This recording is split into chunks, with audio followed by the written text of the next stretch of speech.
In this country, well, elections in and of themselves are not divisive, but it's the politics and the undertones that are seen every electioneering cycle that lead to such deep divisions that we had President Uhuru Kenyatta as championed for the Building Bridges initiative, saying that that was the solution going forward. He told the nation that this was going to be the solution to the extent of ensuring the stability of the country. That, of course, has faced its headwinds legally, being dealt a second blow at the Court of Appeal just last week, Friday. And so now the conversation is back to, because we are where we were up until we see anything change or happen, what is it that it will take to ensure it is not a matter of life or death elections in this country, and more so the presidential election. So with me, in case you're just joining us, we have the former IEBC Vice Chairperson, Lilian Mahiri-Zaja. Also joining the group and the set right now is Mule Musau. He is the National Coordinator,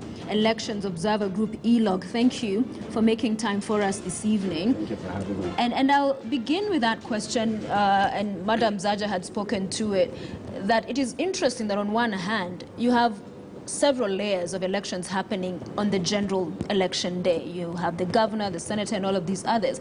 We do not see acrimony, violence arising from this ones, but when it comes to the presidency, that's where all of the high stakes and the heat is seen. From where you sit, why is it still that way for this country? Because that's where the high stakes are, put simply. Yeah. Statistics. There were over 300 petitions for the last election, right, where we go to the members of parliament, MCAs. Only a handful of them were successful, because at the end of the day, it was settled. So we never had a big acrimony about these other seats. But we had one major dispute about the presidential election.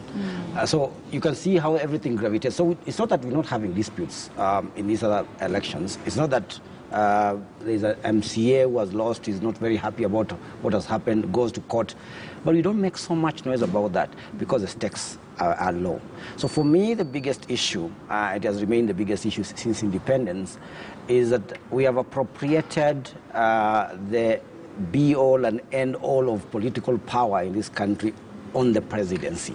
It determines everything. It determines the alignments that are going to be there in terms of how the national cake is going to be distributed across the country, which elites are going to be, benefiting from the person who is in the person of the presidency or the office of the presidency. And that's why everybody is working very hard, as we are seeing right now, to ensure it is their person who gets themselves into State House. So it's not so much about delivery to the people, but so much about a kind of an elite conspiracy to be on that top patch, and therefore be able now to, distribute goodies to henchmen. Yeah, because on one hand you have and Madam Zaj again was talking about devolution. It was decentralized power, bring it closer to the people so that you feel you have your own in as far as leadership goes. But still, the presidency still boils down, it is our time to eat. And so let's ban the country if we must, but we need to get this. Why can't we remove that sting of violence, that life or death from it? Because elections are competitive elsewhere as well. It was a hotly contested one when Trump won over Hillary Clinton, this last one as well. So that they are highly contested is not in question, but is that for this country, there are people who do not mind if life is lost just so that in pursuit of power. Because they believe, and wrongly so, that their life depends on it, that everything that they're going to do in their political life depends on them being in office or their person being in office. I mean, we must look at this thing historically, and I've seen you've been doing a very good thing in terms of looking at the history of elections in the country and what has transpired since independence. We seem to have appropriated a very backward colonial mentality of appropriation of wealth and resources at the center. We have tried to do very many things over the years in terms of even changing systems. I think my sister talked about the issue of the systems, changed from the purely presidential system to a system now we are seeing some level of checks and balances, although we are still not out of the woods yet. But the idea is that with that kind of system, then anybody who's looking for political power is looking to appropriate as much of this as possible for their own benefits. And it does seem, and studies have shown this, it does seem that since independence, wherever the political power is or the presidential power is, there seems to be some, it is going along with resource distribution. There are places in this country I've never seen any kind of development since independence. So people start organizing. The organizing question becomes, therefore, how do we sit at the high table? How is it that we're going to organize ourselves, knowing, and now people are using data-driven decision-making, 65% of this country, in terms of population, is only 5 communities.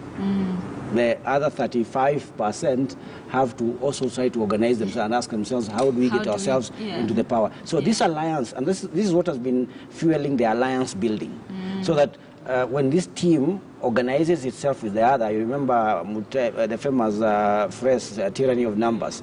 If we organize ourselves, this community come together, we can easily beat everybody else in these odds, and therefore appropriate the power to ourselves. And you see now the attendant things which come, or the benefits which come after the elections, things like public appointments, things like, ambassadorial positions and other things. So the goodies start coming out on the basis of that framework. And yet the narrative, whilst the big boys and girls, although in these lineups now recently we are not seeing much of the female voice, they want to push down that narrative that it is us, it is our seat, it is our presidency. But when it boils down to, when the chips are down, that the ordinary Wanjiku, wherever they may be, how really do they personally benefit? That is it fact to say, because so-and-so is president, that now Mount Kenya, for instance, in this Uhuru Kenyatta regime, has benefited significantly just because he's been in power? Is it something that the people just need to disabuse themselves of that notion that really the laws should work, that if it's allocation of resources, there is a formula for which then ensures it's not about it's our turn to eat? And that's the big, the million-dollar question. Right. That, there's been this false sense of entitlement with the people with the numbers. There is a false sense of entitlement, and that leaves out politically and marginalizes everybody else, even in terms of development. So when you start asking about Wanjiku, that will only come secondary to the interests of the big fives or to the interests of those who hold the strings in the political arena. So once again, when people sit at the table and they have agreed, then those goodies are also again distributed in accordance with the strengths, with the numbers. Yeah. This is what now again follows a chain to the ground, that people will only get resources depending on how many they are and what they are bringing on the table. So at the end of the day, this issue of Wanjiku, we are talking about having Wanjiku being at the center, having to devolve structures and get resources down to Wanjiku, is a myth which only satisfies the interests of those who are in control of the process. So once they get to those levels where they know they are now comfortable, then you again see that sense of aggrandizement, that sense of entitlement, and you wonder, surely, where does that leave the others? They sit down here waiting for the crumbs to fall, yet the Constitution is clear. And, we are not supposed to have any discrimination of any kind.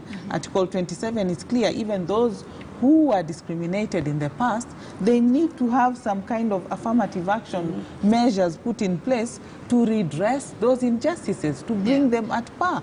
This is why we haven't even seen the Equalization Fund, exactly what it has done for those communities. That Wanjiku, who is in that place there where they wait only for the crumbs to fall. So it's a situation where I think there's a lot of political deceit, if I may say so, and I think we need to go back to the drawing board. The Constitution hasn't been implemented to its fullest, and now we want to amend it again to satisfy interests that are, very narrow. We are not looking at the broader national picture. Yes. Now, can I just add a quick point there? it's an elite conspiracy. So, I mean, what my sister is saying in terms of Wanjiku not being on the table anywhere, whether it is in Mount Kenya region or the people who look like they have numbers, is still an elite conspiracy, even within those communities which have numbers. So it's still, the common mwananchi is not benefiting. It ends up being, and they're not sorting out the problems. You see, right now, as we in the run-up to the next elections, what are supposed to be the organizing questions? In a recent study, which was just done by Professor Karuti Kanyinga and others who have been working on development matters, he says... Cost of... Yes, the cost of living. Yes, you covered it, yes. Yeah. So, unemployment, the main issue that Kenyans are having at the moment, the biggest problem, according to them, you ask them, which is the most serious problem facing Kenya? Unemployment is number one at 22%. Number two is the high cost of living. Number three is COVID. See, with all this big noise about COVID, it comes number three because people are saying we don't have jobs. And the cost of living is becoming, that should be the organizing questions. Those are supposed to be the issues that now we are having in respect to the elections. But when we start talking about, it's about our communities, then who exactly is eating? Yeah. And the people don't have their jobs. They cannot be able to afford the livelihoods. And yet, even when we've witnessed violence, and we're seeing some pictures playing on the screen of some of the past incidences we've witnessed, the question about it just doesn't dawn on us, doesn't just hit us or happen. It's not breaking news. The signs are always there. The writing, as they say, is always on the wall. I wonder then, at the point of just getting the issues that need to be fixed or addressed in time, whether that really happens, or whether as a country we sit back, we see we are going straight into a wall and are even accelerating towards it. Because right now the conversation you're hearing is from some quarters, you stop this hustler narrative because it is one that is going to divide the country along that, it's called what? The class, yes. Haves and have-nots. So I wonder whether for you that is a real concern, because with every election, whether it's from the speech or the narratives that are employed, you already see that going down, a slippery slope. Now that's a reality. That's the reality we are living with. Yeah. When you see such studies highlighting unemployment, who is unemployed? Our youth. Our youth have no jobs. They are sitting at home. Parents have lost jobs. The COVID pandemic goes third, but it should be top on that list because in the last 2 years, it has brought down everything. Unemployment has even skyrocketed. High cost of living has skyrocketed. So I think when we look at all those factors, it is true that, yeah, it is a question of who has and who doesn't have. But at the same time, when you go back to see some of the economic activities, you wonder, how is it that some activities are going on, at local level now, just scrutiny of what is happening and what's not happening. Right. There are people who already have it, and then there are these who do not have at all, living on less than $1 per day. Yeah. And they don't even know what tomorrow holds out for them. So I think there is a bigger problem that we are drawing a line, and a deeper one, a bolder one, between those who have and those who do not have. And it's a status thing when it comes to the electoral process. It's a status thing. It has gotten to that high because remember when the other day we saw IEBC releasing the numbers on the limits on the campaign financing. People were wondering, who's got this money? Even an MCA has been given a cap of up to 5 million. 5 million. Who has this money? Yeah. I mean, even if you drew blood from some people, you will not even get a shilling. So where is this money? I mean, and you're seeing the employment status of people. If you earn so much, in fact, I had on radio a conversation. If the president earns about 2.5 million a month, how is it he's going to campaign using 4.4 billion? Okay, of course there are those. There are those issues of how he can fundraise and how he should not even individually contribute more than 20% of the total funds. Yeah. But you see, for a mwananchi, that is not the thing. The mwananchi is looking holistically at that amount 4.4 billion. Yeah. Who has that kind of money? And it's a big It's money mind-boggling, election that you're going to see in 2022. The stakes yes, are higher. You'll yes. see a lot of Sky Team. Yes. And that is part of the divisive elections. Yes. The unfairness of the election environment, where in a democratic country, Sophia Wanuna should decide to stand for any seat in this country. And she should not be stopped by the kind of stakes which have been put out there by people who have money. And from an economy like ours, most of the time, the sources of this money are always suspect anyway. Yeah. But we cannot be able to have that. Elections are going to be divisive so long as they are going to be inconclusive. And part of it being inconclusive is the issue that you just raised in terms of where we stop, when do we stop and pause to reflect. Tulimaliza 2017 and we got ourselves right back into a campaign mode immediately. Right. And we've never ever stopped. So where are these pause moments where there's reflection? We try to inbuild some level of political hygiene into the way we are doing our stuff. We're not doing this. So there's a lot of helter-skelter, and we don't seem to be stopping at any point.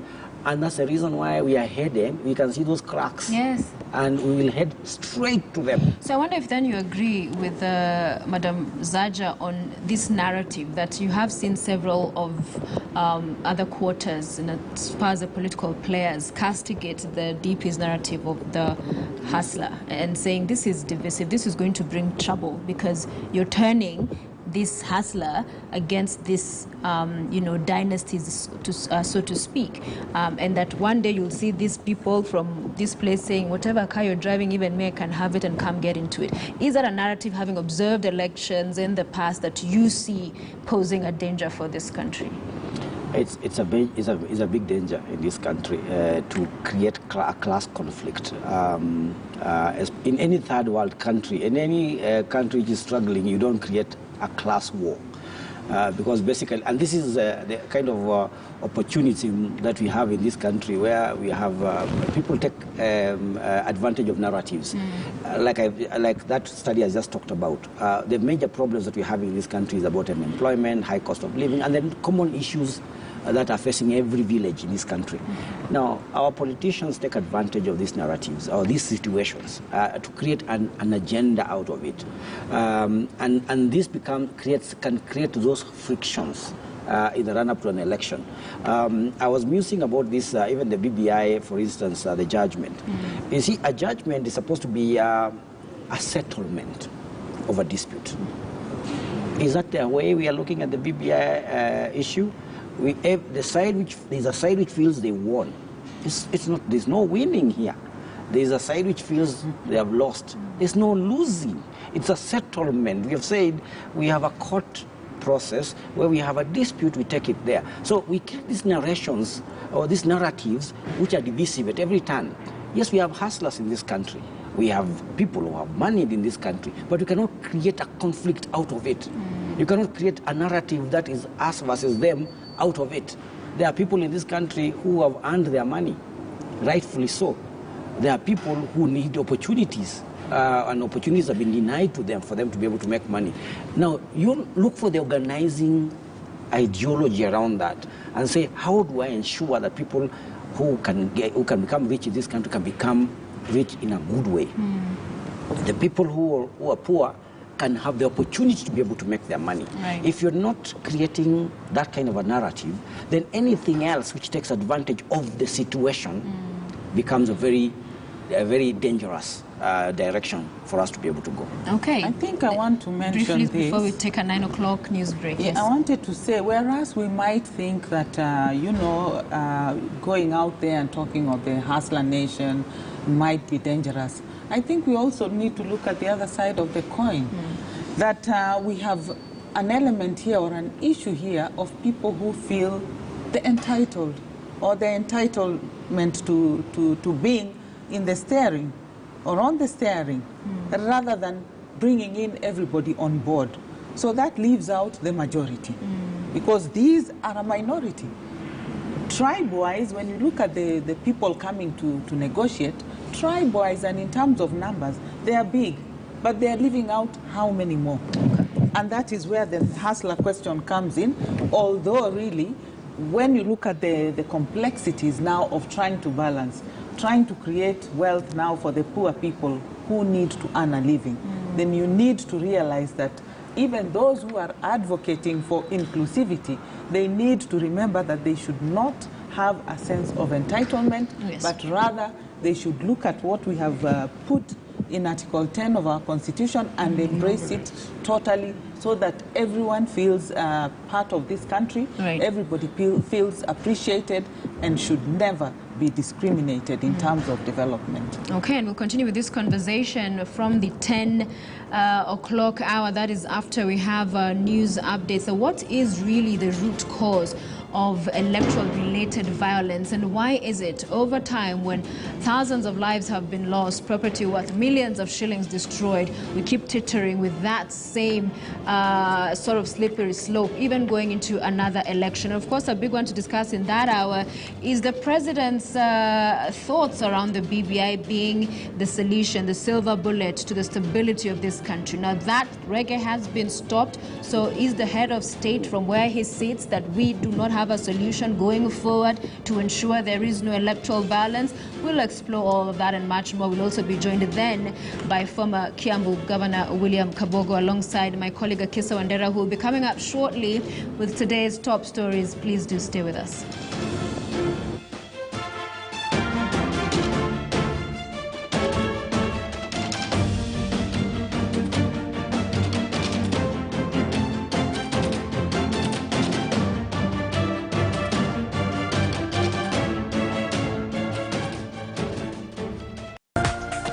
This is KTN News.